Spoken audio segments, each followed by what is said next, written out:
Friends కలిసి మీరు అంటారు తెచ్చు కదా ఎందుకు టక్కేమని నన్ను ఎందుకంటే యూనిఫామ్ ఏమన్నారు.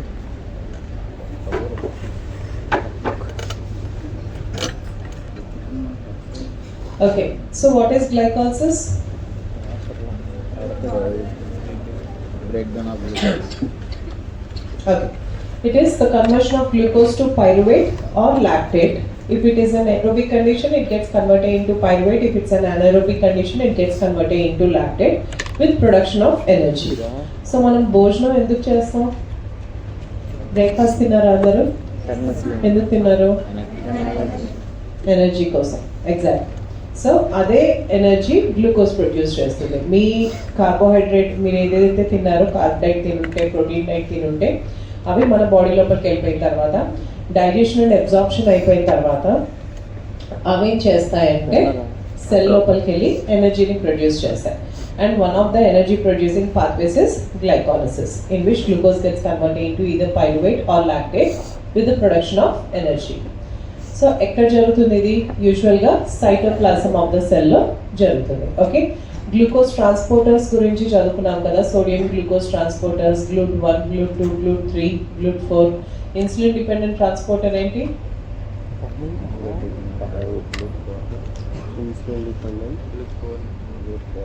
GLUT4. Very good. So GLUT4 is the insulin dependent transporter. Okay, మిగతావన్నీ ఇన్సులిన్ ఇండిపెండెంట్ ట్రాన్స్పోర్టర్. ఎక్కడ ఉంటుంది GLUT4 ట్రాన్స్పోర్టర్? Skeletal heart muscle, skeletal muscle, very good. Adipose tissue, వాటన్నిటిలో ఉంటుంది. ఓకే, సో ఒకసారి ఆ ట్రాన్స్పోర్టర్ హెల్త్ గ్లూకోజ్ సెల్లోకి వెళ్ళిన తర్వాత, సైటోప్లాజంలోకి వెళ్ళిన తర్వాత, this is the pathway which it undergoes glycolysis. Okay, so ఎందుకు గ్లైకాలిసిస్ అంటే మోస్ట్ ఆఫ్ ది ఆర్గానిజమ్స్కి, లివింగ్ బీయింగ్స్ అన్నిటికీ glucose is the source of energy. Okay, మన బాడీ ఏదైనా ఫస్ట్ గ్లూకోజ్ ఉంటే గ్లూకోజ్ని యూటిలైజ్ చేసుకుంటుంది. గ్లూకోజ్ లేకపోతే other than non carbohydrate sources like lipids and ప్రోటీన్స్ని ప్రిఫర్ చేస్తాయి. But most of the times they prefer glucose. Okay, so కంప్లీట్గా oxidation ముందర ఇది ఒక ప్రిపరేటరీ ఫేజ్ లాగా అనమాట. Okay, before glucose is completely oxidised, it undergoes a preliminary step and that preliminary step is glycolysis. Only pathway taking place in all the cells of the body, only source of energy for your RBCs. Okay, so ఇది ఒక్క pathway మాత్రం ప్రతి సెల్లో, మన బాడీలో ఉండే ప్రతి cell it undergoes glycolysis for production of energy. ప్రతి cell it undergoes this pathway. And there are certain organs in our body like lens of the eye. Okay, మన ఐలో లెన్స్ ఉంటుంది కదా, అది, ఆర్బీసీస్, మన ఫీటస్, అవి గ్లూకోజ్ తప్పిస్తే ఇంకా మిగతా ఏవి యూటిలైజ్ చేసుకోవు. ఓకే, నీకు ప్రోటీన్ ఇస్తాను, లిపిడ్ ఇస్తాను అంటే నాకు వద్దు, నాకు గ్లూకోజే కావాలి అని అంటే అన్నమాట. Okay, so it is the only source of energy for RBCs, foetus as well as lens of the eye. Anaerobic glycolysis forms the major source of energy for muscle strenuous exercise. Okay, so జిమ్కి వెళ్ళినప్పుడు కంటిన్యూస్గా exercise చేస్తాం, 1.5 hours 2 hours వరకు చేస్తాం. చేసినప్పుడు ఆ muscles కంటిన్యూస్గా అవి ఎక్సర్సైజ్ అవుతాయి కాబట్టి, అలా కంటిన్యూస్గా ఎక్సర్సైజ్ అయినప్పుడు what they require, a lot of oxygen is required, there lot of ATP is required. Okay, so ఆ కంటిన్యూస్ స్ట్రెన్యూస్ ఎక్సర్సైజ్ చేయాలంటే కొంతవరకు పైరువేట్ జరుగుతుంది, లిబరేట్ అవుతుంది, glucose gets converted into pyruvate. But ఆ ఆక్సిజన్ క్యారింగ్ కెపాసిటీ తగ్గిపోతుంది ఒక point తర్వాత. తగ్గిపోయినప్పుడు అది ఏం చేస్తుంది? లాక్టిక్ యాసిడోసిస్లోకి వెళ్తుంది. Glucose starts get converting into lactic acid. So ఆ స్ట్రెన్యూస్ ఎక్సర్సైజ్ చేసేటప్పుడు anaerobic glycolysis is the only source of energy, and it provides carbon skeleton for the synthesis of non-essential amino acids as well as glycerol part of fat. Okay, so ఇలా break down అయినప్పుడు when glucose is converted into pyruvate, glucose అనేది ఒక 6 carbon molecule which gets converted into a 3 carbon compound that is called as pyruvate. So అలా convert అయినప్పుడు మధ్యలో intermediates అయితే ఏం form అవుతాయో, those intermediates are capable of synthesising 2 things. ఏంటి అంటే, ఒకటి మన బాడీలో non essential amino acids. What is the difference between essential and non essential amino acids? Very good. మనకి అవి ఏవైతే బాడీలో ఫామ్ అవ్వవో, ఏవి ఖచ్చితంగా డైట్ ద్వారా తీసుకోవాలో అవి ఎసెన్షియల్. బాడీలో ఆల్రెడీ ఫామ్ అయ్యేవి నాన్ ఎసెన్షియల్. సో ఆ ఇంటర్మీడియట్స్ ద్వారా ఈ నాన్ ఎసెన్షియల్ అమైనో యాసిడ్స్, దాని తర్వాత ఫ్యాటీ యాసిడ్ సింథసిస్కి మనకు ఒక కాంపౌండ్ కావాలి which is called as glycerol. ఆ గ్లిజరాల్ అన్నది ఈ ఇంటర్మీడియట్స్ ద్వారా సింథసైజ్ అవుతుంది. So the first step of glucose glycolysis is glucose gets phosphorylated to glucose 6-ఫాస్ఫేట్. ఎక్కడైనా కానీ ఒక ఫాస్ఫేట్ గ్రూప్ యాడ్ అయింది అంటే అక్కడ ఏటీపీ యాడ్ చేస్తుంది అనేది. ఓకే, సో ఏదైనా ఏటీపీ ఉంది అని అంటే ఆ ఎంజైమ్ పేరు అప్పుడు గ్లూకోకైనేజ్. ఓకే, కైనేజ్ అని ఉంటుంది. ఎక్కడైనా కైనేజ్ అనే ఎంజైమ్ ఉంది అని అంటే అక్కడ ఏటీపీ సింథసైజ్ అవ్వడం లేకపోతే ఏటీపీ యూటిలైజ్ అవ్వడం అనేది జరుగుతుంది. Okay, so the first reaction is glucose gets phosphorylated to glucose 6-phosphate in the presence of the enzyme glucokinase or hexokinase, and here one ATP is utilized synthesizing ADP. Okay, inorganic phosphate. So ATP ante 3 phosphates untai, ikkada ADP ante diphosphate, ATP ante triphosphate. So ఆ ఇంకొక phosphate వచ్చి glucose కి attach అయిపోయింది. ఈ enzyme కి coenzyme magnesium ions. Okay, magnesium ions కంపల్సరీగా కావాలి ఈ ఎంజైమ్ కి.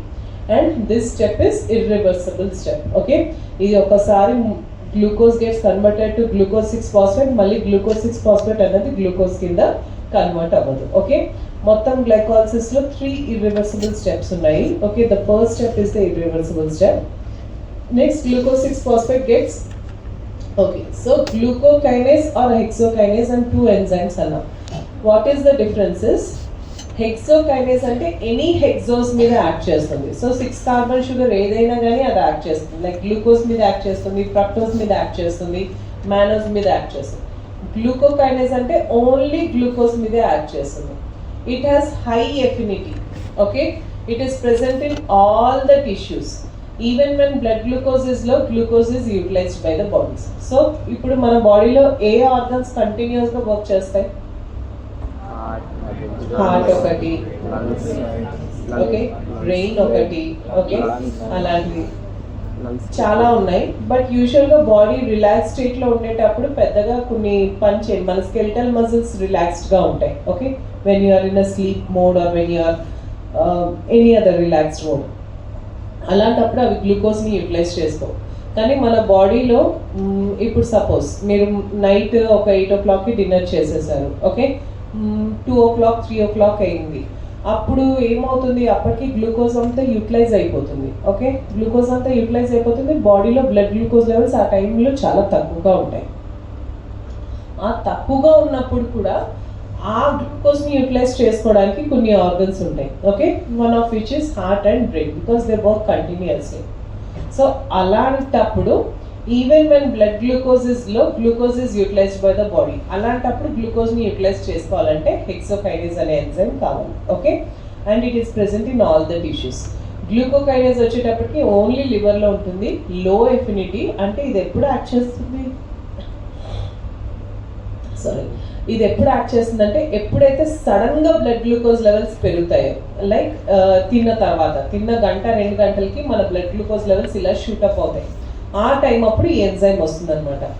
It acts only when blood glucose levels is more than 100 mg/dL taken up by the liver for glycogen synthesis. Okay, so blood glucose levels ఎక్కువ ఉండేటప్పుడు తిన్న తర్వాత, అలాగా మన బ్రేక్ఫాస్ట్ ఒక 1 hour తర్వాత, లంచ్కి 1-2 hours తర్వాత, డిన్నర్కి ఒక 1-2 hours తర్వాత ఇది రైజ్ అవుతుంది. ఎందుకంటే అప్పుడు మన బ్లడ్ గ్లూకోజ్ లెవెల్స్ ఎక్కువ ఉంటాయి కాబట్టి ఇది వెంటనే ఎక్సెస్ గ్లూకోజ్ని గ్లైకోజన్ కింద కన్వర్ట్ చేయడానికి ఈ ఎంజైమ్ హెల్ప్ చేస్తుంది. Okay, so this is the difference between the enzymes hexokinase and glucokinase. Now second reaction, glucose 6-phosphate in the presence of hexose phosphoisomerase gets converted into fructose 6-phosphate. ఇక్కడ ఏమవుతుంది, glucose లో ఏం functional group ఉంటుంది? What is the functional group in glucose? Fructose లో ఏ functional, how do glucose and fructose are isomers? What, which type of isomerism is that? Functional isomerism. ఎందుకంటే the functional group differs in glucose and fructose. What is that functional group? Glucose has aldehyde group, అదే fructose లో అయితే keto group ఉంటుంది. Okay, so ఇక్కడ ఏమవుతుంది, glucose కాస్త ఐసోమరైజ్ అయ్యి fructose కింద కన్వర్ట్ అయిపోతుంది. Now the second reaction is a reversible reaction. Okay, phosphohexo isomerase. Next coming to the third reaction. So అలా గ్లూకోజ్ 6 ఫాస్ఫేట్ బాడీలో synthesise glucose 6 phosphate. First glucose gets converted into glucose 6 phosphate. Glucose 6 phosphate gets converted into fructose 6 phosphate, glycolysis. But glucose 6 phosphate is the starting material for several things. ఒకసారి glucose 6 phosphate కింద convert అయిందంటే glucose 6 phosphate గ్లైకాలసిస్కి వెళ్ళొచ్చు. It can go in to glycogen synthesis. It can go in to another pathway which is called as HMP shunt pathway. అలా చాలా పాత్వేస్లో అది okay HMP shunt, glycogen synthesis, glycolysis. And also it can participate in gluconeogenesis. ఎందులో అయినా participate చేయొచ్చు. But దేంట్లోకి వెళ్తుంది అన్నది ఆ టైంకి ఉన్న బాడీ నీడ్స్ని బట్టి డిసైడ్ అవుతుంది. ఓకే, సో మెయిన్గా గ్లైకాలసిస్ ఎందుకు జరుగుతుంది? గ్లైకాలసిస్ అన్నది ఎనర్జీ కోసం జరుగుతుంది. ఎనఫ్ ఎనర్జీ ప్రొడ్యూస్ అయింది అనుకోండి, అప్పుడు ఆ ఎక్సెస్ గ్లూకోజ్ అంతా ఆ తర్వాత గ్లైకోజన్ సింథసిస్కి వెళ్తుంది. గ్లైకోజన్ కూడా బాగా సింథసైజ్ అయిపోయి అదంతా గ్లైకోజన్ స్టోర్ అయిపోయింది అనుకోండి, ఇంకా గ్లూకోజ్ ఉంది అంటే then it goes to alternative pathways, that is the shunt pathway and everything. Gluconeogenesis ఎప్పుడు జరుగుతుంది? Gluconeogenesis is synthesis of glucose from non carbohydrate precursors. Carbohydrate కాని సబ్స్టెన్సెస్ ఉంటాయి కొన్ని, ఆ సబ్స్టెన్సెస్ నుంచి తిరిగి మనం గ్లూకోజ్ సింథసైజ్ చేసుకోగలిగితే, లైక్ ప్రోటీన్స్ నుంచి, ఫ్యాట్ నుంచి మనం గ్లూకోజ్ రీసింథసైజ్ చేసుకోగలిగితే దాన్ని గ్లూకోనియోజెనిసిస్ అని అంటాం. ఓకే, అది ఎప్పుడు జరుగుతుంది అంటే ఎప్పుడైతే కార్బోహైడ్రేట్ డైట్ తీసుకోమో పెద్దగా అండ్ మనిషికి గ్లూకోజ్ కావాల్సి వస్తుందో అప్పుడు నాన్ కార్బోహైడ్రేట్ సోర్సెస్ నుంచి గ్లూకోనియోజెన్సిస్ సింథసిస్ అనేది జరుగుతుంది. Okay, so this is the fate of glucose 6 phosphate. Now coming to the third reaction, it is also a irreversible step and the rate limiting reaction. Rate limiting reaction అంటే glycolysis జరగాలా వద్దా అన్నది decide చేసే enzyme ఇదన్నమాట. This is phosphofructokinase, PFK అని అంటారు short form లో. It is responsible for the conversion of fructose 6 phosphate to fructose 1,6 bisphosphate. Okay, fructose 6 phosphate, fructose 1,6 bisphosphate. ఇది వరకు 6th పొజిషన్ లోనే ఫాస్ఫేట్ ఉంది, ఇప్పుడు ఫస్ట్ పొజిషన్ కూడా ఫాస్ఫేట్ యాడ్ అవుతుంది. 2 ఫాస్ఫేట్స్ యాడ్ అయ్యాయి కాబట్టి బిస్ఫాస్ఫేట్. ఫాస్ఫేట్ ఇచ్చేది ఏటీపీ, ఏటీపీ యూటిలైజ్ అయింది కాబట్టి ఇక్కడ ఎంజైమ్ పేరు phosphofructokinase. As I told you, kinase అని ఎక్కడ వచ్చినా కానీ ATP is either utilised or it is being synthesized. So it is an allosteric, inducible and regulatory enzyme. ఈ 3 steps ని preparatory phase అని అంటారు. Okay, step 1, step 2, step 3. So what is step 1? Conversion of glucose to glucose 6 phosphate in the presence of glucokinase or hexokinase. It is an irreversible reaction. The second step is conversion of glucose 6 phosphate to fructose 6 phosphate in the presence of the enzyme phosphofructoisomerase. And the third one is conversion of fructose 6 phosphate to fructose 1,6 bisphosphate in the presence of the enzyme phosphofructokinase. Okay, step 1 and step 3 are irreversible steps. Okay, now fructose 6 phosphate, fructose 1,6 bisphosphate in the presence of the enzyme aldolase. It is 6 carbon. ఇప్పటిదాకా glucose, fructose, fructose 1,6 phosphate ఇవన్నీ 6 carbons.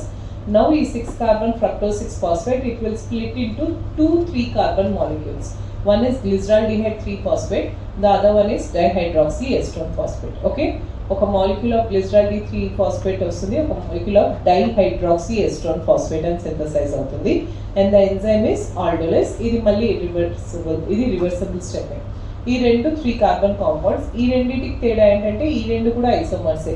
దీంట్లో ఏమో as the name says ఇందులో aldehyde group ఉంటుంది, ఇందులో dihydroxy acetone ketone group ఉంటుంది, acetone. Okay, so that is the only. ఇక్కడ functional group వచ్చి ఆల్డిహైడ్, ఇక్కడ ఫంక్షనల్ గ్రూప్ వచ్చి కీటో గ్రూప్. ఓకే, నెక్స్ట్ ఇప్పుడు ఏమవుతుంది, ఈ గ్లిజరాల్డిహైడ్ 3 ఫాస్ఫేట్, డైహైడ్రాక్సీఎస్ట్రోన్ ఫాస్ఫేట్ ఒకటి నుంచి ఒకటి కన్వర్ట్ అవ్వగలరు. సో డైహైడ్రాక్సీఎస్ట్రోన్ ఫాస్ఫేట్ కాస్త గ్లిజరాల్డిహైడ్ 3 ఫాస్ఫేట్ కింద కన్వర్ట్ అయిపోతుంది, బికాస్ రెండు ఐసోమర్స్ కాబట్టి. Okay, so it is triose phosphate isomerase is the enzyme. So net result is that glucose is cleaved into 2 molecules of glyceraldehyde 3 phosphate. Okay, so this is what happens. So ఇంకొకసారి glucose gets converted into glucose 6 phosphate. It's an irreversible step and the enzyme is glucokinase or hexokinase. Next, glucose 6 phosphate gets converted into fructose 6 phosphate in the presence of phosphofructoisomerase. Okay, or hexose phosphoisomerase is the enzyme.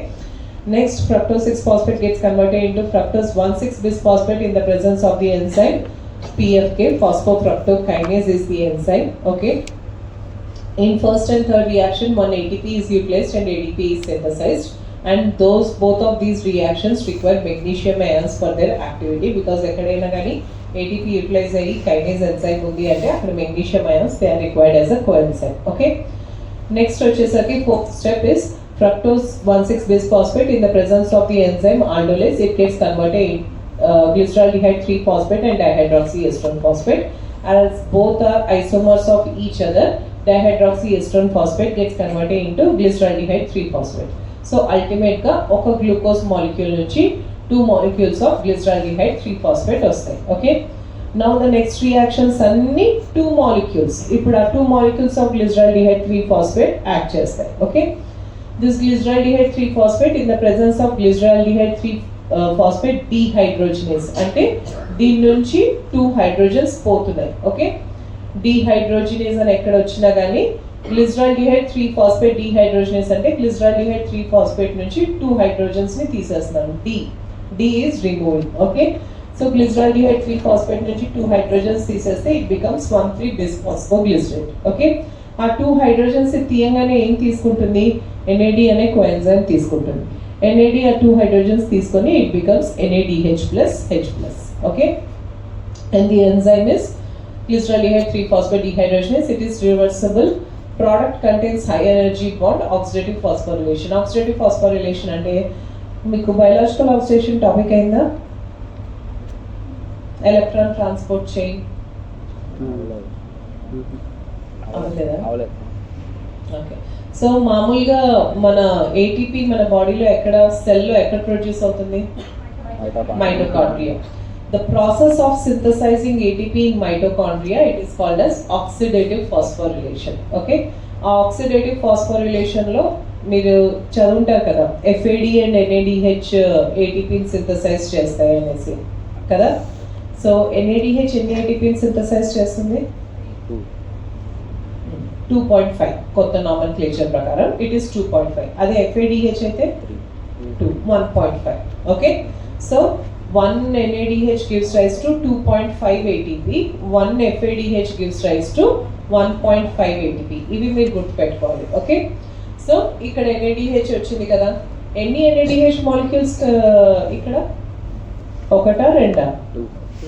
2. Very good. ఎందుకంటే 2 glyceraldehyde 3-phosphate molecules ఉన్నాయి కాబట్టి మనకు ఒక glucose నుంచి 2 glyceraldehyde 3-phosphate వచ్చాయి. ఆ 2 glyceraldehyde 3-phosphate కాబట్టి ఇక్కడ వచ్చేవి 2 NADH. సో మొత్తం ఎన్ని ATP వస్తాయి?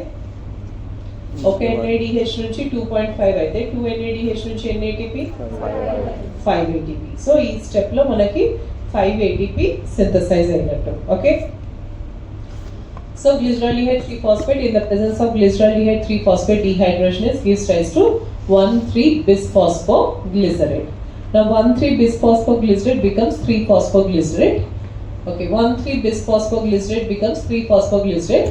ఇదేం చేస్తుంది? దీని ఫాస్ఫేట్ ని ADP కి ఇచ్చి ATP సింథసైజ్ చేస్తుంది. అండ్ బిస్ఫాస్ఫో కాస్త ఫస్ట్ కార్బన్ లో ఉన్న ఫాస్ఫేట్ వెళ్ళిపోయి 3-phosphoglycerate అయిపోతుంది. Okay. This is also reversible and this is called as substrate level phosphorylation. ఇప్పుడు లాస్ట్ రియాక్షన్ లో ఏమైంది? NADH ప్రొడ్యూస్ అవుతుంది.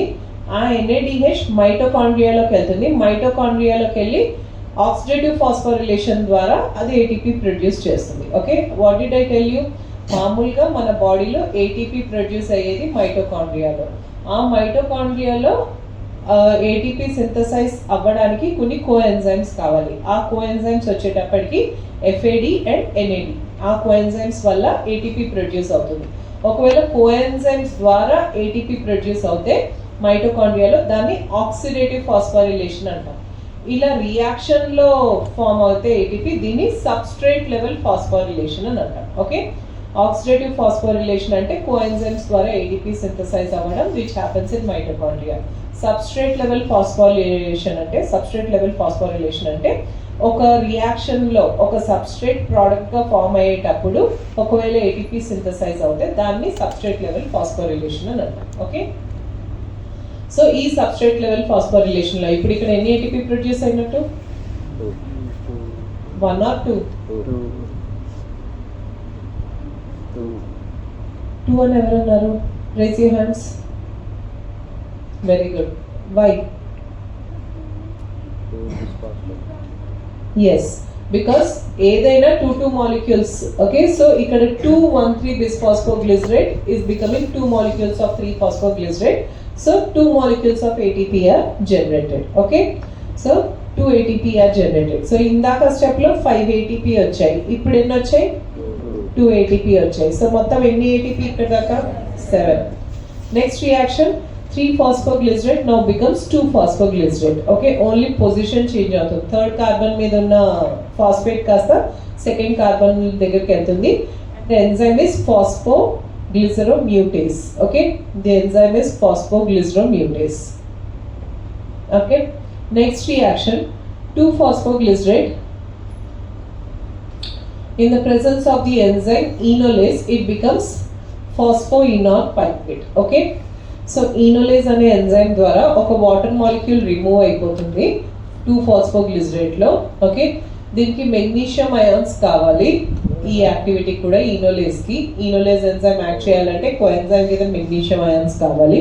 And 2 phosphoglycerate now it becomes phosphoenol pyruvate. Okay, so ఈ రియాక్షన్ ఏంటంటే, మీరు ఎప్పుడైనా బ్లడ్ కంటైనర్ ట్యూబ్స్ చూసారా? బ్లడ్ తీసేటప్పుడు రకరకాల ట్యూబ్స్లో వేస్తారు కదా, వాటి పైన మూతలు డిఫరెంట్ కలర్స్లో ఉంటాయి. ఓకే, అలాగే అందులో ఒక వెరైటీ వచ్చేటప్పటికి ఇదిగోండి ఇలా ఉంటాయి. Okay, blood container tubes. Okay, మీకు బ్లడ్ తీసేటప్పుడు, పేషెంట్కి బ్లడ్ తీసేటప్పుడు ఇలా రకరకాల దాంట్లో వేస్తారు. ఎందుకు ఇన్ని రకరకాలు ఉంటాయి? ఏ టెస్ట్కి ఏ ట్యూబ్ అనే క్లారిటీ కోసం అనమాట. సో గ్లూకోజ్ని మన బాడీలో ఎప్పుడైనా ఈ పేషెంట్కి గ్లూకోజ్ ఎంత ఉంది అని చెక్ చేయాలంటే ఇలా గ్రే కలర్డ్ క్యాప్లో తీసుకుంటాం అనమాట. ఓకే, దీంట్లో ఎందుకు అంటే సోడియం ఫ్లోరైడ్ అనే ఒక సబ్స్టెన్స్ ఉంటుంది. ఆ సోడియం ఫ్లోరైడ్ ఏం చేస్తుందంటే, ఫ్లోరైడ్ ఇన్హిబిట్స్ ఈనోలేస్. ఈ రియాక్షన్ని ఇన్హిబిట్ చేస్తుంది బై రిమూవింగ్ మెగ్నీషియం అయాన్స్. ఎందుకు ఇన్హిబిట్ చేయాలి? మనం బ్లడ్ తీసిన ఇప్పుడు గ్లైకాలసిస్లో ఏం జరుగుతుంది? గ్లూకోజ్ అంతా యూటిలైజ్ అయిపోయి పైరువేట్ అయిపోతుంది. ఓకే, సో బ్లడ్ తీసినప్పుడు మనం బ్లడ్ అలా బయట వదిలేసామనుకోండి, అందులో గ్లూకోజ్ వెంటనే యూటిలైజ్ అయిపోతూ ఉంటుంది. ఓకే, సో మనం ఆ పేషెంట్కి కరెక్ట్ గ్లూకోజ్ వాల్యూ ఇవ్వలేము. సో అందుకోసమని ఏంటంటే బ్లడ్ తీసినప్పుడు ఆ గ్లూకోజ్ యూటిలైజ్ అవ్వకుండా, గ్లైకాలసిస్ జరగకుండా ఆపడానికి we use a substance that is sodium fluoride. Okay, so ఆ sodium fluoride tubes లో మనం ఆ blood ని కలెక్ట్ చేస్తాం అన్నమాట. That is the significant. What does sodium fluoride do is it inhibits the enzyme enolase. ఎలా ఇన్హిబిట్ చేస్తుంది? ఈనోలేస్ కి కోఎంజైమ్ గా మెగ్నీషియం అయాన్స్ కావాలి. ఆ మెగ్నీషియం అయాన్స్ ని ఈ ఫ్లోరైడ్ అయాన్స్ కంబైన్ అయిపోయి దానికి అవైలబిలిటీ ఇవ్వవు, అప్పుడు ఈనోలేస్ యాక్ట్ చేయదు. Okay, so that is one of the things. So yes, reversible reaction and phosphoenol pyruvate synthesize ayindi. This is one of the high energy bonds. Okay, fluoride inhibits enolase by removing magnesium. That significance ento kuda cheppam. And this is the last reaction in which phosphoenol pyruvate in the presence of the enzyme pyruvate kinase, it gets converted into pyruvate. Okay, so ikkada kuda phosphoenol pyruvate lo ఉన్న phosphoenol pyruvate లో ఒక phosphate group ఉంది. ఆ phosphate group కాస్త ఏటీపీకి ఇచ్చేసి ATP synthesise అవుతుంది. So ఎన్ని ATP synthesise అవుతుంది ఇక్కడ? 2 ఏటీపీ. ఓకే, ఇంతవరకు ఎన్ని ఏటీపీ సింథసైజ్ అయ్యాయి? 7. ఇప్పుడు ఈ 2 ఏటీపీ కలిపితే సో టోటల్లీ 9 ఏటీపీ సింథసైజ్ అయ్యాయి. కానీ ఏటీపీ ఎక్కడైనా యూటిలైజ్ అయ్యాయా? ఏ రియాక్షన్స్లో? First reaction, third reaction. So అక్కడ మనకి 1 ATP యూటిలైజ్ అయింది.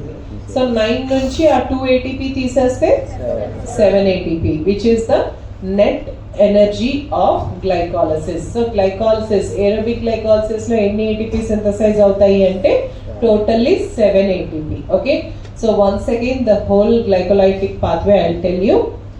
So glycolysis is conversion of, first glycolysis and enti glycolysis is conversion of glucose to pyruvate or lactate with release of energy.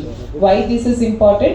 Before complete oxidation of glucose, this is the preliminary step. It is the only pathway which is happening in every cell of the body, and this pathway, it is the only source of energy for RBCs, lens of the eye and the fetus. And during glycolysis, the intermediates which are synthesized from the intermediates, non-essential amino acids and glycerol part of the fat can be synthesized. Okay, so this is why glycolysis is important anadiki introduction.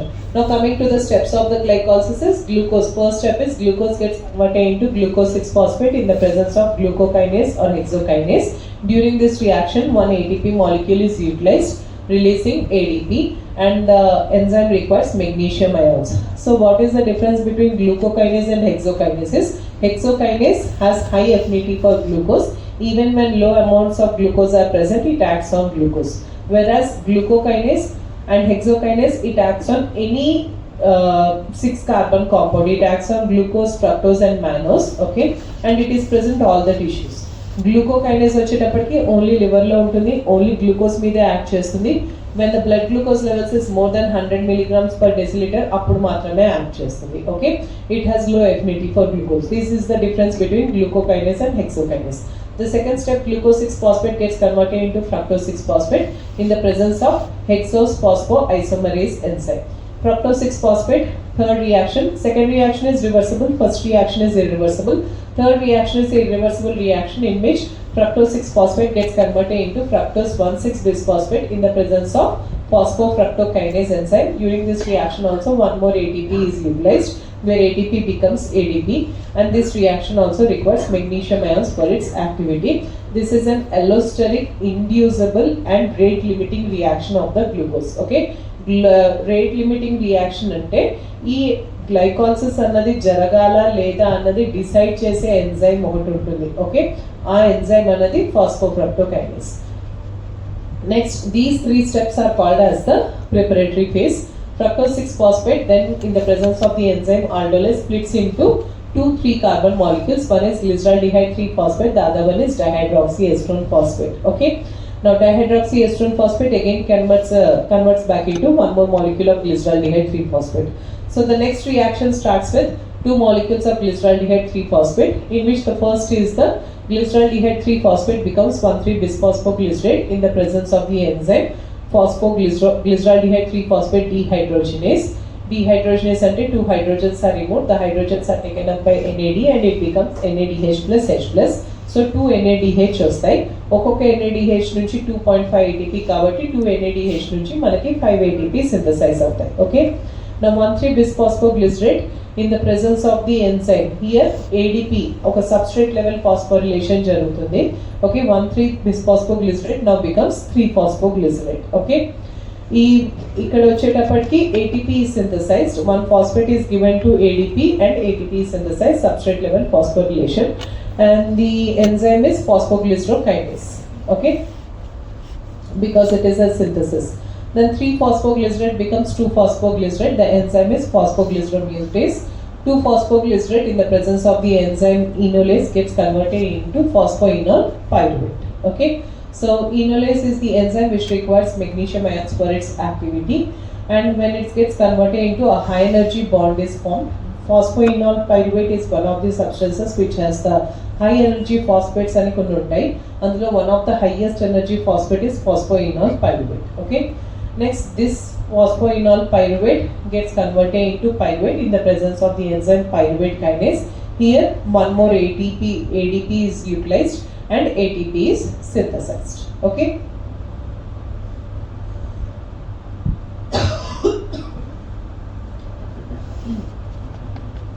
last step, anaerobic glycolysis. Aerobic glycolysis అయితే pyruvate వరకు synthesize అవుతుంది. అదే anaerobic glycolysis అయితే pyruvate కాస్త lactate కింద convert అవుతుంది. So pyruvate lactate కింద convert అయినప్పుడు the enzyme it is called as lactate dehydrogenase. So ఇక్కడ ఏం చేస్తుంది, pyruvate NADH ఏదైతే NADH ని యూటిలైజ్ చేసుకొని 2 హైడ్రోజన్స్ తీసుకొని అది NAD ని రిలీజ్ చేసి it gets converted into lactate. Okay, this is the last step. Anaerobic glycolysis అంటే ఇక్కడ దాకా రాయాలి, aerobic glycolysis అంటే అక్కడ దాకా రాయాలి. ఓకే, సో NADH ఈ NADH దీనికి ఎక్కడి నుంచి వస్తున్నాయి, మనకి ఇందాక రియాక్షన్లో ఒకటి అనుకున్నాం కదా, glyceraldehyde 3-phosphate. Glyceraldehyde 3-phosphate becomes 1,3-bisphosphoglycerate. అక్కడ మనకి NADH సింథసైజ్ అవుతుంది కదా, ఆ NADH వచ్చి anaerobic glycolysis లో పైరువేట్ ఏం చేస్తుంది, ఆ NADH ని తీసుకొని దాన్ని NAD కింద కన్వర్ట్ చేస్తుంది. ఓకే, సో లాక్టేట్ కింద అది సింథసైజ్ అవుతుంది. ఆ NADH ఎన్ని ATPని ఇస్తాయి? 5 ATP. ఓకే, సో ఇందాక మనం ఏమనుకున్నాం, కంప్లీట్ గా ఆ 5 ATP ప్లస్ 2 ప్లస్ 2 మొత్తం ఎంత ఫామ్ అవుతున్నాయి మనకి? 9 ATP. ఓకే, అదే anaerobic glycolysis లో ఈ 5 ATP ఫామ్ అవ్వవు. ఎందుకు? ఆ NADH కాస్త ఈ రియాక్షన్ లో యూటిలైజ్ అయిపోతున్నాయి. ఓకే, ఆ NADH ఒకవేళ సింథసైజ్ అయ్యింది మైటోకాండ్రియాకి వెళ్తే ATP సింథసైజ్ అవుతుంది, కానీ అది మైటోకాండ్రియాకి వెళ్ళట్లేదు. ఎందుకు? anaerobic glycolysis లో పైరువేట్ లాక్టేట్ గా కన్వర్ట్ అయ్యేటప్పుడు ఆ NADH ని యూటిలైజ్ చేసేసుకుంటుంది. ఓకే, సో యూటిలైజ్ చేసుకుంటుంది కాబట్టి ఆ NADH ఉండవు. సో ఆ NADH తో ఆ 9 ATP బదులు ఆ 5 ATP ఉండవు. సో మిగిలిన ATP ఎంత? 4 ATP. ఆ 4 ATP లో స్టార్టింగ్ ఫస్ట్ అండ్ 3 రియాక్షన్ లో ఎన్ని ATP యూజ్ అయిపోతున్నాయి? 2. So 4 minus 2 2. So net ATP production in anaerobic glycolysis is 2 ATP. Okay, net ATP production in aerobic glycolysis is 7 ATP. okay, so the whole glycolysis మీరు ఇలానే రాయాలి రాసేటప్పుడు. Okay, pyruvate molecules వరకు వచ్చి ఇది aerobic glycolysis, ఇక్కడ ఒక arrow mark పెట్టి anaerobic glycolysis, lactate dehydrogenase, lactic acid. ఆ lactate dehydrogenase కన్వర్ట్ చేయడానికి NADH ఎక్కడి నుంచి వస్తుందంటే ఈ రియాక్షన్ నుంచి వస్తుంది. Okay, so there are certain inhibitors of glycolysis. ఒక ఇన్హిబిటర్ మీకు తెలుసు కదా, దట్ ఈస్ ఇనోలేజ్ ఎంజైమ్ ని ఇన్హిబిట్ చేసేది ఫ్లోరైడ్, అలాగే లాక్టేట్ డిహైడ్రోజనేస్ ని ఇన్హిబిట్ చేసేది ఆక్సమేట్. ఈ 2 ఎగ్జాంపుల్స్ రాసుకోండి చాలు, ఇన్హిబిటర్స్ ఆఫ్ గ్లైకాలసిస్ అని. Arsenate, iodoacetate, they are inhibitors of glyceraldehyde 3-phosphate dehydrogenase. Dihydroxyacetone phosphate కి బ్రోమోహైడ్రాక్సీఎస్ట్రాన్ ఫాస్ఫేట్ అనే ఇన్హిబిటర్స్ ఉన్నాయి. ఏమైనా ఒక 3 రాసుకోండి చాలు.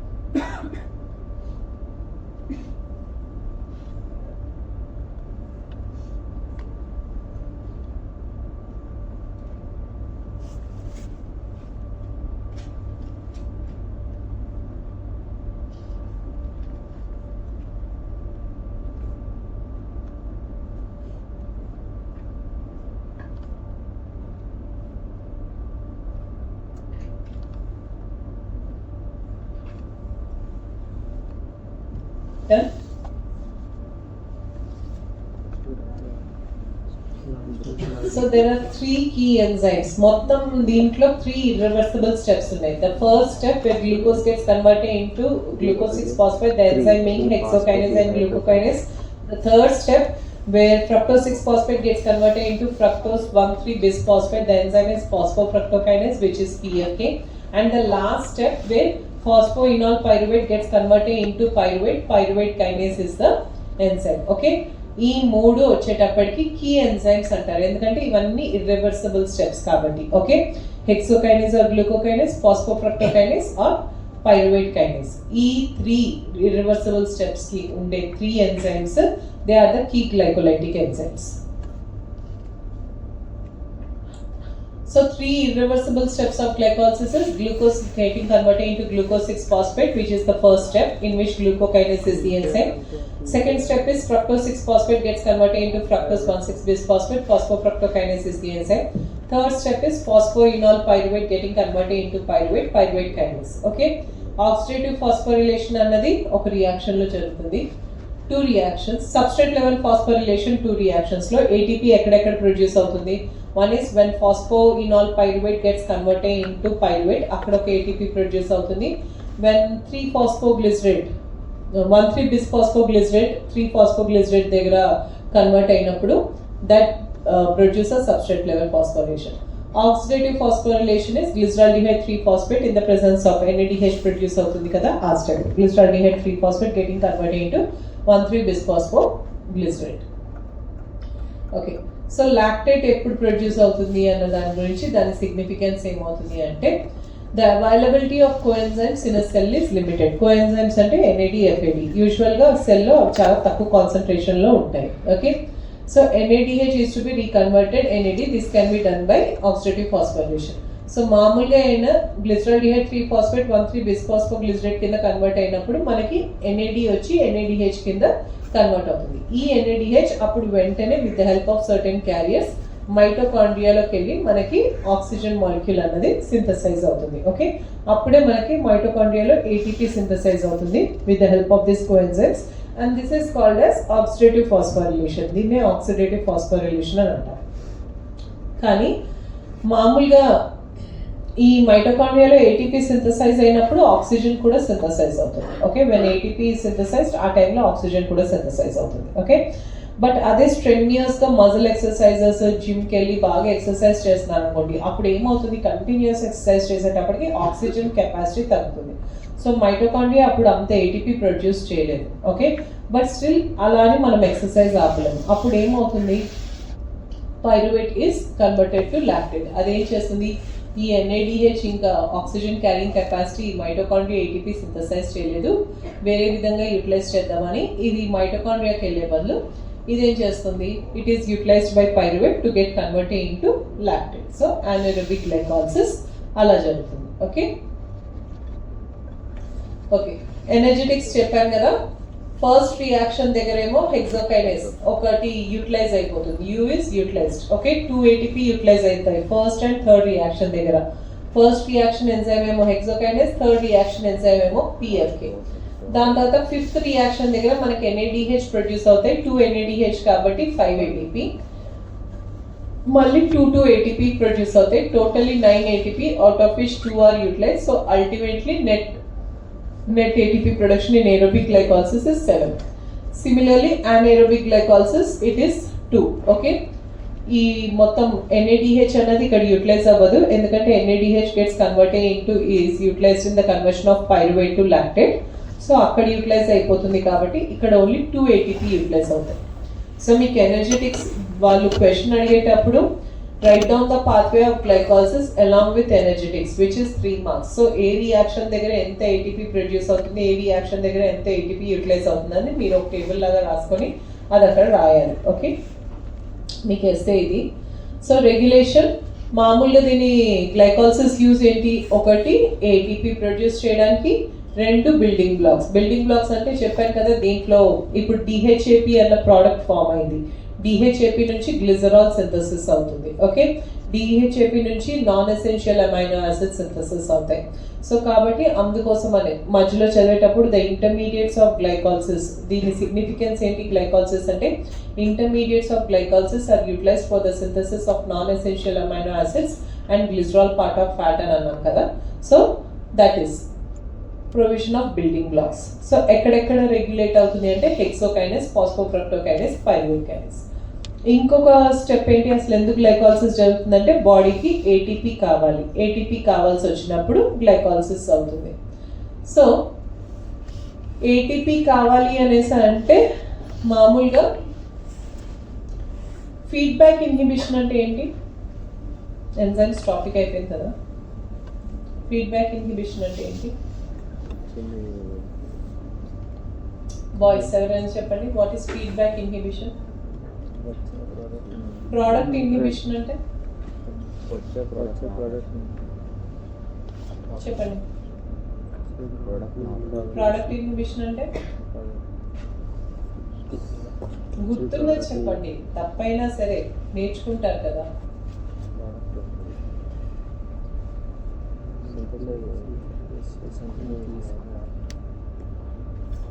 చెప్పండి అమ్మా, ఎవరో ఒకరు మీకు అర్థమైంది ఆ రోజు చెప్పండి.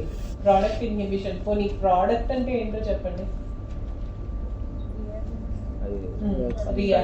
రియాక్టెంట్ నుంచి మనకి ప్రోడక్ట్ వస్తుంది. సో ఒక సబ్స్ట్రేట్ ఉంటుంది, ఒక ఎంజైమ్ యాక్ట్ అయిన తర్వాత ప్రోడక్ట్ వస్తుంది. ప్రోడక్ట్ ఇన్హిబిషన్ అంటే ఆ product when it is synthesised in enough amount, కావాల్సినంత సింథసైజ్ అయితే ఆ ప్రోడక్ట్ ఏం చేస్తుంది, ఎంజైమ్ని ఇన్హిబిట్ చేస్తుంది అనమాట. లైక్ నేను ఎక్కువగా సింథసైజ్ అయ్యాను, ఇప్పుడు నాకు చాలు బాడీకి ఇంత క్వాంటిటీ, ఇంకా నువ్వు ఎక్కువ యాడ్ చేయొద్దు అనేసి అది చెప్తుంది. So that is product inhibition. సో ఏ రియాక్షన్లో అయినా, ఏ పాత్వేలో అయినా కానీ అలా కొన్ని ఉంటాయన్నమాట. మనకు అది లేనప్పుడు ఆ ఎంజైమ్ స్టిమ్యులేట్ అవుతుంది, అది సఫిషియెంట్గా ఉంటే దాన్ని ఇన్హిబిట్ చేస్తాయి. సో వీటిని ఏమంటామంటే ఎలోస్టెరిక్ యాక్టివేటర్స్, ఎలోస్టెరిక్ ఇన్హిబిటర్స్. ఓకే, సో ప్రతి ఎంజైమ్కి కొన్ని ఎలోస్టెరిక్ యాక్టివేటర్స్ ఉంటాయి, కొన్ని ఎలోస్టెరిక్ ఇన్హిబిటర్స్ ఉంటాయి. ఎలోస్టెరిక్ యాక్టివేటర్ ఏం చేస్తుంది, ఒకవేళ ఆ ప్రోడక్ట్ సింథసైజ్ అవ్వాలంటే అది వెంటనే వెళ్ళి ఎంజైమ్ బైండ్ అయ్యి నువ్వు యాక్ట్ చేయి, అది చాలా తక్కువగా ఉంది బాడీలో, నువ్వు వెంటనే దాన్ని సింథసైజ్ చేయాలి. ఎలోస్టెరిక్ ఇన్హిబిటర్ ఏం చేస్తుంది, అది బాగా ఎక్కువగా ఉంది, ఇంకా నువ్వు ఎక్కువగా సింథసైజ్ చేయకు అని చెప్పి దాన్ని ఆపేస్తుంది. So one of the regulation of glycolysis is by allosteric activators. Red వన్ని ఎలోస్టెరిక్ ఇన్హిబిటర్స్, గ్రీన్ వన్ని ఎలోస్టెరిక్ యాక్టివేటర్స్. ఏ ఎంజైమ్స్ యాక్టివేట్ చేస్తాయి, 3 రెగ్యులేటరీ ఎంజైమ్స్ అన్నాను కదా, hexokinase, glucokinase, phosphofructokinase and pyruvate kinase వాడుకుంటాయి. హెక్సోకైనేస్కి వచ్చేటప్పటికి ఎలోస్టెరిక్ ఇన్హిబిటర్ వచ్చి గ్లూకోజ్ 6-ఫాస్ఫేట్. గ్లూకోజ్ నుంచి ఒకసారి గ్లూకోజ్ 6-ఫాస్ఫేట్ సింథసైజ్ అయిందంటే ఫేట్ ఆఫ్ గ్లూకోజ్ 6-ఫాస్ఫేట్ ఏమన్నాను, it can either undergo into glycolysis or it can undergo into glycogen synthesis, it can go into any shunt pathways or it can go into gluconeogenesis. Okay, so glucose six phosphate ఎక్కువగా synthesize అయిందంటే అది వెంటనే ఎక్సోకైనేస్ని inhibit చేస్తుంది. ఫాస్ఫోఫ్రక్టోకైనేస్కి వచ్చేటప్పటికి ATP and citrate. ATP ఎక్కువగా ఉందనుకోండి, మన glycolysis జరిగేదే ఏటీపీ సింథసిస్ కోసం, అదే ఏటీపీ ఎక్కువగా ఉంటే అది ఇన్హిబిట్ చేస్తుంది. అండ్ సిట్రేట్, వై సిట్రేట్ అంటే అది మీకు నెక్స్ట్ క్లాస్లో చెప్తాను. సిట్రేట్ అన్నది గుర్తుపెట్టుకోండి, ఈ రెండు ఇన్హిబిట్ చేస్తాయి. యాక్టివేట్ చేసేవి ఏంటి, ADP, AMP. ADP and AMP ఎందుకు, ఎందుకంటే ఏటీపీ సింథసైజ్ అయ్యేది ఏడిపి నుంచి లేకపోతే ఏఎంపి నుంచి. ఓకే, దానికి ఫాస్ఫేట్ గ్రూప్స్ అటాచ్ అవుతూ ఉంటే ఏడిపికి ఒక ఫాస్ఫేట్ గ్రూప్ యాడ్ అవుతే ఏటీపీ సింథసైజ్ అవుతుంది, ఏఎంపికి 2 ఫాస్ఫేట్ గ్రూప్స్ అటాచ్ అవుతే ఏటీపీ సింథసైజ్ అవుతుంది. సో ఎప్పుడైనా కానీ మన బాడీలో ఒక రేషియో ఉంటుంది. ఓకే, ఏడిపి ఎక్కువ ఉండి ఏటీపీ తక్కువ ఉంటే వెంటనే ADP gets converted into ATP. అదే ఏటీపీ ఎక్కువ ఉండి ఏడిపి తక్కువ ఉంటే ఇది బ్రేక్ డౌన్ అయ్యి ఏడిపిని సింథసైజ్ చేస్తుంది. అలా ఆ రేషియోలో ఇవి ఎక్కువగా ఉండి ఇది తక్కువగా ఉంటే these will stimulate this one, so that మళ్ళీ మనకు ఫర్దర్గా ఏటీపీ ప్రొడక్షన్ జరుగుతుంది. There is also one more allosteric activator which is a very important activator, that is fructose 2,6-bisphosphate. Okay, మనకు సింథసైజ్ అయ్యేది 1,6-bisphosphate, కానీ ఇక్కడ ఫ్రక్టోస్ 2,6-bisphosphate అని ఇంకో సబ్స్ట్రేట్ ఉంటుంది, that is an allosteric activator. Next అలాగే pyruvate కైనేస్, ATP ఎక్కువగా ఉంటే ఇన్హిబిట్ చేస్తుంది, ఎస్టైల్ కోయ్ ఎక్కువగా ఉన్నా కానీ ఇన్హిబిట్ చేస్తుంది. వై ఎస్టైల్ కోయ్ అనేది చెప్తాను. అండ్ ఫ్రక్టోస్ 1,6-bisphosphate అంటే ఇది ఒకసారి సింథసైజ్ అయింది అంటే దీని యూజ్ ఇది పైరువేట్ కింద కన్వర్ట్ అయిపోవాలి. ఓకే, దానికి అలా ఉండిపోతే దాని నుంచి ఏమీ జరగదు, కాబట్టి ఫ్రక్టోస్ 1,6-bisphosphate దీన్ని స్టిమ్యులేట్ చేస్తుంది. నేను ఆల్రెడీ ఇంత సింథసైజ్ అయ్యాను, నన్ను కన్వర్ట్ చేసే పైరువేట్కి అనేసి. Okay, so all these are called as the allosteric activators and allosteric inhibitors. Okay, covalent modification మీకు అవసరం లేదు, నేను ఇది చెప్పాను. Okay, so next the last slide of glycolysis. So glycolysis importance ఏంటి, ప్రొవైడ్స్ ఎనర్జీ, ఏటీపీకి అవసరం. Importance in skeletal muscle is that it can survive an anoxic episode. ఎప్పుడైనా ఆక్సిజన్ లేకపోయినా కానీ మన స్కెలిటల్ మజిల్ సర్వైవ్ అవుతుంది. ఎందుకు అనేసి అంటే ఆక్సిజన్ లేకపోయినా కానీ గ్లైకాలసిస్ జరిగి అక్కడ గ్లైకాలసిస్ గ్లూకోజ్ యూటిలైజ్ అయ్యి ఎనర్జీ ప్రొడక్షన్ అన్నది జరుగుతుంది. Okay, heart muscle is adapted to aerobic condition, therefore poor survival in ischemic condition. Skeletal muscle మాత్రమే anaerobic గ్లైకాలసిస్ జరుగుతుంది, కానీ అదే హార్ట్ మజిల్లో anaerobic గ్లైకాలసిస్ జరగదు. అందుకనే హార్ట్ మజిల్కి ఎప్పుడైనా ఆక్సిజన్ లేకపోతే అది వెంటనే చచ్చిపోతుంది. What the patient will get is heart attack. Heart attack అంటే ఏంటి, అక్కడ బ్లడ్ సప్లై సడన్గా తగ్గిపోయి ఆక్సిజన్ లేకపోతే ఆ హార్ట్ మజిల్ అంతా మొత్తం చచ్చిపోతుంది అనమాట. That manifest as heart attack. And ఎప్పుడైనా కానీ హెక్సోకైనేస్ అండ్ పైరువేట్ కైనేస్ ఎంజైమ్స్ ఒకవేళ ఒక పేషెంట్లో ఎప్పుడైనా లేకపోయినా కానీ హీమోలైటిక్ ఎనీమియా అని వస్తుంది. What is anaemia?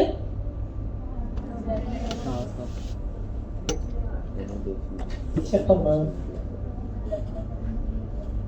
బ్లడ్ అనేది తక్కువ ఉంటుంది. ఈ ఎంజైమ్ లేకపోతే బ్లడ్ ఎందుకు సింథసైజ్ అవ్వదు? స్టార్టింగ్ లో చెప్పాను 3 ఉన్నాయి, అవి ఓన్లీ ఆర్బీసీస్ ఒకటి, ఫీటస్ ఒకటి, దాంట్లో అవి వేరే ఏవి యూజ్ చేసుకోవు, ఓన్లీ గ్లూకోజ్నే యూజ్ చేసుకుంటాయి. మరి గ్లూకోజ్ ఉండి ఎంజైమ్స్ లేకపోతే గ్లైకాలసిస్ జరగదు, గ్లైకాలసిస్ జరగకపోతే ఆర్బీసీకి అప్పుడు ఏమవుతుంది, ఎనర్జీ ఉండదు, ఎనర్జీ లేకపోతే ఏమవుతుంది, ఆర్బీసీ సెల్ అన్నది లైసిస్ అయిపోతుంది, ఓకే, బ్రేక్ డౌన్ అయిపోతుంది. అలా లైసిస్ జరిగితే ఏమవుతుంది, haemolytic anaemia, okay. Hemolytic is breaking down of RBCs. That is why, okay. So enzyme deficiency unte hemolytic anemia anadi develop avutundi, okay.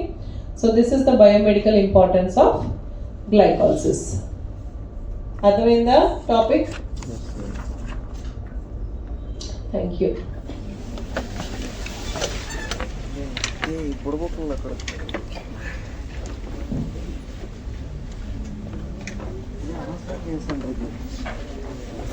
నా కొడతా ముందు రికార్డ్ అవుతుంది.